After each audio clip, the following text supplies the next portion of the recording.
TSR గారు నమస్కారం. మన ఆంధ్రప్రదేశ్‌లో నరసాపురం పార్లమెంటు నియోజకవర్గం నుంచి ఏ అభ్యర్థి పోటీ చేయబోతున్నారు? ఏ పార్టీ నుంచి? అంటే మీరు నరసాపురం అనే క్లియర్‌గా అడిగారు అనంటే అది రఘురామకృష్ణరాజు గారు వైఎస్ఆర్‌సీపీ ఎంపీగా అవును ఆయన సార్. మొన్నే రిజైన్ చేశారు వైఎస్ఆర్‌సీపీ పార్టీకి. అవును. నిజానికి రఘురామకృష్ణరాజు గారు వన్ మెన్ ఆర్మీ అండి. అవును. వన్ మెన్ ఆర్మీ అంటే ప్రస్తుత ఆంధ్రప్రదేశ్ ప్రభుత్వాన్ని ముప్పేట దాడి చేసిన వ్యక్తి ఎవరన్నా ఉన్నారు అని అంటే అది రఘురామకృష్ణరాజు గారనే చెప్పాలి. ప్రతిపక్షానికి మించి ఆయన బాధ్యతలు స్వీకరించారు.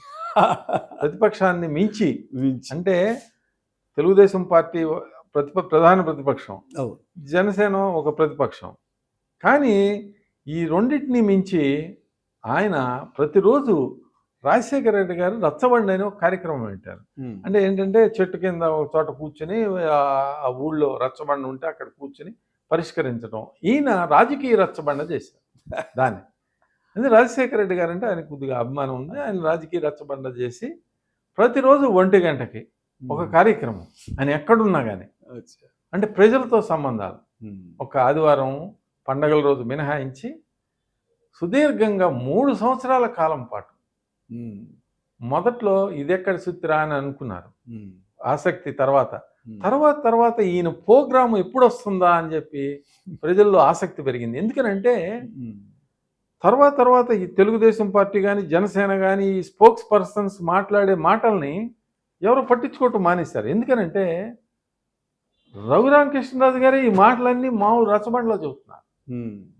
ఆ రోజు జరిగే కార్యక్రమాల్లో ప్రభుత్వం చేసే అవినీతి మీద కానీ అరాచకాల మీద కానీ కరెంట్ కాంటెంపరీ ఇష్యూస్ మీద కానీ రఘురామకృష్ణరాజు గారే మాట్లాడుతున్నారు.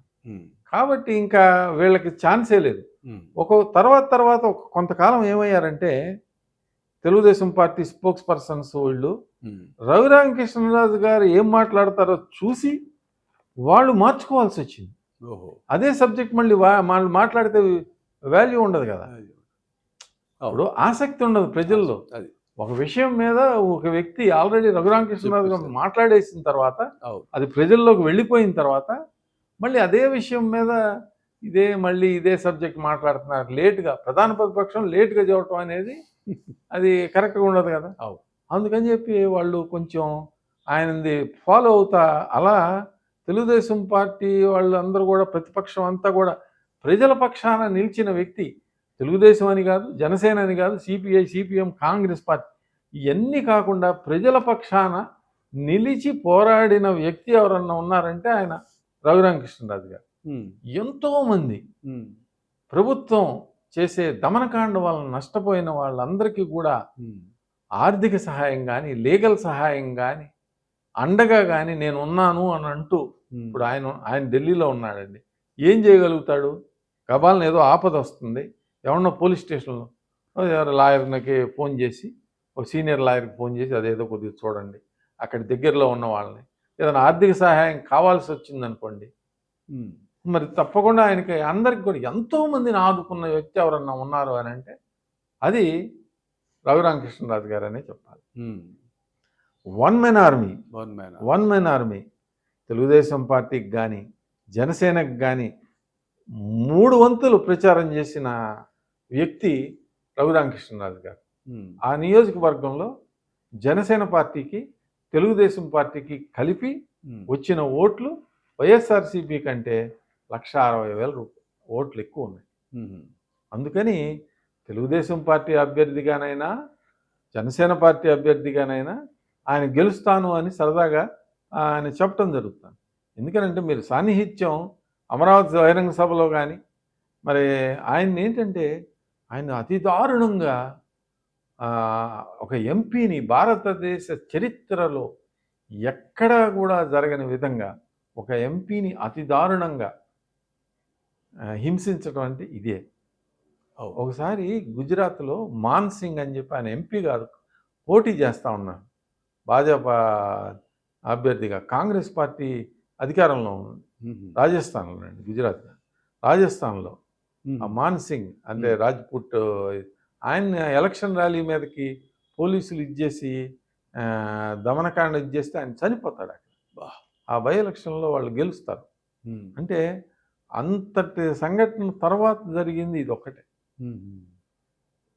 అంటే మీరు చూడండి, ఆయన ఆర్థికంగా స్థితివంతుడు కాబట్టి, పరిచయాలు క్షత్రియ పరిషత్తు అండదండలు ఆయనకి పుష్కలంగా ఉన్నాయి కాబట్టి, ఉమ్. ఇప్పుడు రాజ్నాథ్ సింగ్ గారు వీళ్ళంతా కూడా ఆల్ ఇండియా క్షత్రియ పరిషత్ అని చాలా పెద్ద సంస్థ ఆధ్వర్యంలో చాలామంది ఉన్నారు క్షత్రియులు. ఇప్పుడు యూపీ ముఖ్యమంత్రి ఆయన కూడా క్షత్రియ, అలా రాజస్థాన్ ఉప ముఖ్యమంత్రి దియా కుమార్ కూడా క్షత్రియ. అలా వాళ్ళకి చాలా పెద్ద లాబింగ్ ఉంటుంది. ఉమ్. అందులో ఈయన వాళ్ళందరి అండదండలతోటి ఆయన ఆ కేసులో బెయిల్ తెచ్చుకోవడం జరిగింది. అంటే సకాలంలో తెచ్చుకుని బయటపడగలిగి ఢిల్లీ కేంద్రంగా ఆయన చేసిన రాజకీయాలు ఆ స్టేట్లో ప్రతిపక్షాలకి ఎంతో ఉపయోగపడినాయి. ఉమ్. అంటే ప్రజలను చైతన్యపరచడంలో ఆయన ముందున్నాడని చెప్పాలి. ఉమ్. డెఫినెట్గా ఆయన లోక్సభకు వెళ్తున్నారు. ఉమ్. ఇప్పుడు ఈ కేంద్ర ప్రభుత్వం లో వాళ్ళ అండదండలతోటి ఆయన లోక్సభకు వెళ్తాడు. వైఎస్ఆర్సీపీ ఎన్నో కుట్రలు చేసింది ఆయనకి సీట్ రాకుండా చేయడానికి. చివరి నిమిషం సరే బీజేపీ వాళ్ళు కలిస్తే గెలిచారు. ఒక్క నరసాపురం మాత్రం ఆయన్ని రఘురామకృష్ణరాజుకి ఇవ్వకుండా చేయాలి అని చెప్పి అది కూడా ఒక కుట్ర చేశారు. అప్పుడు భాజపాకు 5 స్థానాల నుంచి, దీనికి కారణం ఏమైందంటేనండి, భాజపాకు 5 స్థానాలు, జనసేనకు 3 స్థానాలు, చంద్రబాబు నాయుడు గారు 8 స్థానాలని, అంటే దాదాపు ఆంధ్రప్రదేశ్లో ఉన్న 25 సీట్లలో 1/3 సీట్లు వీళ్ళిద్దరికి ఇచ్చేస్తున్నారు. అంటే దాని మంచి కన్సిడరబుల్ 33% సీట్లు వీళ్ళకి పార్లమెంట్ సీట్లు ఇస్తామంటే మామూలు విషయం కాదండి. తెలుగుదేశం పార్టీ గతంలో ఇన్ని సీట్లను ఇచ్చిన దాఖలాలు లేవు, కానీ ఇస్తున్నారు ఈసారి. అందుకని దానిలో సింహభాగాన్ని భాజపా కోరింది.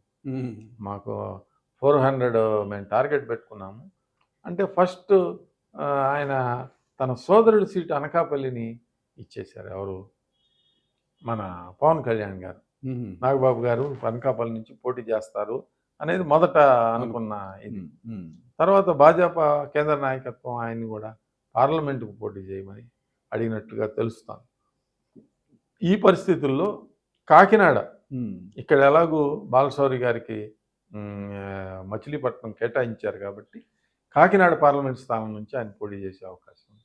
ఇకపోతే బీజేపీకి పొటెన్షియల్గా వాళ్ళకి స్థూలంగా అంగీకారానికి వచ్చిన సీట్లు అరకు నెంబర్ 1 గీతా గారు, ఆమె ఎక్స్ఎంపీ. ఆమె మారిన పరిస్థితుల్లో దేశవ్యాప్తంగా ఎస్టీ నియోజకవర్గాల్లో భాజపా చాలా బలంగా ఉంది. ఇక్కడ కూడా భాజపా స్టేట్లో ఎన్ని పోరాటాలు చేసిందో అంత ఆ నియోజకవర్గంలో కూడా చేశారు. ఆమె గెలవడానికి అవకాశం ఉంది. ఇక అనకాపల్లి ఒకటి అడుగుతాను. తెలుగుదేశం పార్టీ బాగా బలంగా ఉన్న నియోజకవర్గం అనకాపల్లి. ఆ నియోజకవర్గంలో సీఎం రమేష్ గారు పోటీ చేయాలనేది ఆయన ఖర్చు వేసి కూర్చున్నారు. ఇంకా రాజమండ్రి పార్టీ అధ్యక్షురాలు పురంధరేశ్వరి, అది గన్ షాట్ విన్ అయ్యే అవకాశం ఉన్నది. గతంలో గిరిజాల వెంకటస్వామి నాయుడు గారు, కృష్ణరాజు గారు భాజపా తరఫున 2 స్థానాల్లో గెలిచిన సందర్భాలు ఉన్నాయి. దొరగారు వాళ్ళు, సత్యనారాయణ రావు గారు ఆయన కూడా గెలిచిన సందర్భాలు ఉన్నాయి. ఎక్కడ? ఉభయ గోదావరి జిల్లాల్లో 2 స్థానాలు. అందుకని చెప్పి 2 స్థానాలు, అది ఏలూరు ఇస్తారా నరసాపురం ఇస్తారా అనేది ఇంకా తేలలేదు. ఇక 3వ స్థానం రాజమండ్రి తదుపరి వాళ్ళకు వచ్చే స్థానాల్లో రాజంపేట, కిరణ్ కుమార్ రెడ్డి గారు ముఖ్యమంత్రి. హిందూపూర్ బలమైన స్థానం, అక్కడి నుంచి పరిపూర్ణానంద స్వామి గారిని, సత్యకుమార్ గారు కానీ, వీళ్ళిద్దరిలో ఎవరో ఒకరు. సత్యకుమార్ గారు అంటే బలమైన నాయకుడే, అక్కడ స్థానిక నాయకుడు ఆ పార్లమెంట్ సెగ్మెంట్లో. చాలా మంచి వాక్చాతుర్యం కలిగిన వ్యక్తి, రచనా నైపుణ్యం కలిగిన వ్యక్తి, సుదీర్ఘమైన పోరాటాలు ఆయన కూడా భాజపా తరఫున చేశారు.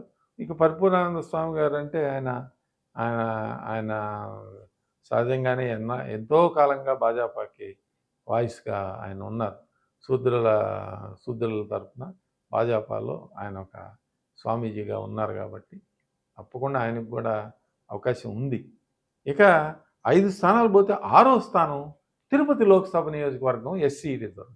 ఉమ్, చాలామంది ప్రచారం ఉమ్, యూట్యూబ్లో వ్యూస్ కోసం వాటి కోసం ఉమ్, నరసాపురం స్థానాన్ని బీజేపీ తీసుకుంటుంది, అక్కడ వేరే వాళ్ళకి ఇస్తారు. ఎవరికి కృష్ణరాజు గారు వారి శ్రీమతి. ఆమె ఎప్పుడో కాడివారేసి ఇంట్లో కూర్చున్నారు. వీళ్ళు ఊరికైనా ప్రచారాలు ప్రచారాలు. వైసీపీ తరఫున ఆమె పోటీ చేస్తున్నారని కొంతకాలం ఉమ్, ఇట్లా ప్రచారాలు మాత్రం ప్రచారాల కోసం. ఎక్కువ చేస్తూ ఉన్నారు.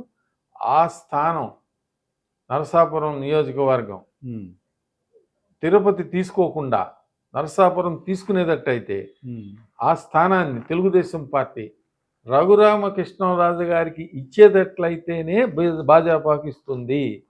ఉమ్, ఉమ్, రఘురామకృష్ణరాజుకి ఇవ్వకుండా వేరేది ఇచ్చేటట్లయితే ఉమ్. తెలుగుదేశం పార్టీనే ఉంచుకుంటుంది. ఓకే. తిరుపతి స్థానాన్ని వాళ్ళు ఇస్తారు. ఉమ్, తిరుపతిలో దాదాపు గత ఎన్నికల్లో 2014 ఎన్నికల్లో తిరుపతిలో బీజేపీయే పోటీ చేసింది ఉమ్మడి అభ్యర్థిగా. ఉమ్, వాళ్ళు అతి తక్కువ ఓట్లతోటి 20,000 25,000 ఓట్లతోటి ఓడిపోయారు. రత్నప్రభ గారు తర్వాత కూడా ఆమె ఇండిపెండెంట్గా కూడా చేశారు. కానీ ఈసారి కూడా అక్కడ ఆ నియోజకవర్గంలో బీజేపీకి ఇచ్చే అవకాశం, ఎందుకంటే పుణ్యక్షేత్రం ఉంది కాబట్టి అక్కడ ఇచ్చే అవకాశం. ఇక భాజపా నుంచి అవకాశం నరసాపురంలో అవకాశం దొరకని పక్షంలో తెలుగుదేశం పార్టీ తరఫున నరసాపురం నుంచి రఘురామకృష్ణరాజు గారు గెలవటం ఖాయం. మిశ్రమ మంత్రివర్గంలో డబుల్ ఇంజిన్ సర్కార్లో మంత్రి అయ్యే అవకాశాలు కూడా రఘురామకృష్ణరాజు గారికి ఉన్నాయి. మరిన్ని అప్డేట్స్ కోసం మా కాయ్ టీవీని సబ్స్క్రైబ్ చేసుకోండి. మా వీడియో కనుక మీకు నచ్చినట్లయితే లైక్ చేయండి, షేర్ చేయండి. మీ విలువైన అభిప్రాయాలను కామెంట్ బాక్స్లో తెలియజేయండి.